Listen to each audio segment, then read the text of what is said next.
Hey there, English learners. Welcome back to our 100 Adverbs in 3-month series. This is lesson 66, and today we're diving into the adverb newly. Remember, understanding adverbs will make reading and understanding sentences much easier. By now, you might even start enjoying reading your favorite books or articles in English. Try it out and see if you notice the difference. Let's start with a quick quiz. Here's a question for you. When we say newly, do we mean 1. Something that happened a long time ago? 2. Something that is happening right now? 3. Something that just happened or was done recently? What do you think? I'll give you a second to decide. The correct answer is number 3. Newly means something that just happened or was done recently.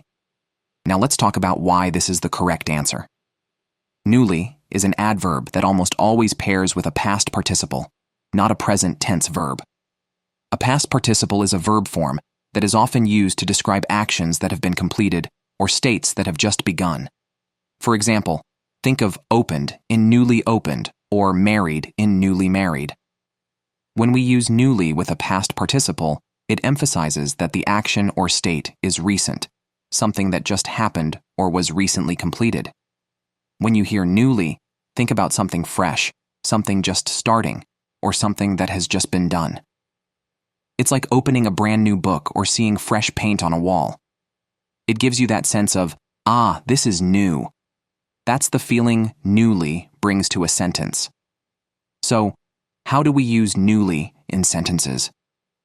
It's often used to describe actions or states that have just started or happened recently. For example, imagine you're talking about a new restaurant in your neighborhood. You might say, "The newly opened restaurant has the best pizza." Here, newly opened tells us that the restaurant just started serving customers and it's fresh on the scene. Next, think about a friend who just got married. You could say, "They are newly married and planning their honeymoon." Using newly married highlights that their marriage is recent, maybe just a few days or weeks ago. And if you're showing someone your new house, you might proudly say, "This is our newly built home. We moved in last week." The phrase newly built emphasizes that the house was just constructed and you're the first to live there. Let's take a moment to compare newly with a similar word, recently.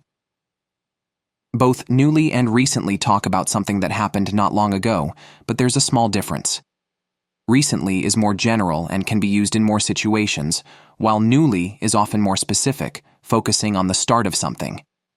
For example, if your friend just started a new job and you want to talk about it, you might say, "He recently started a new job at the bank." This sentence tells us that the job started not too long ago, but we're not sure exactly when. On the other hand, if you want to emphasize that the job is very new, you might say, "He is newly employed at the bank and is already doing great." Here, newly employed suggests that he just began working there, maybe in the last few days or weeks. All right, now it's your turn. In the comments, I want you to write a sentence using newly. It could be about something that just happened in your life, like a new hobby you started or a new place you visited. I can't wait to see what you come up with. To wrap up, newly is your go-to adverb for describing things that have just happened or started. Remember to use it before past participles to give that fresh, new feeling to your sentences. Keep practicing, and don't forget to comment below with your own examples. Thanks for watching, and I'll see you in the next lesson.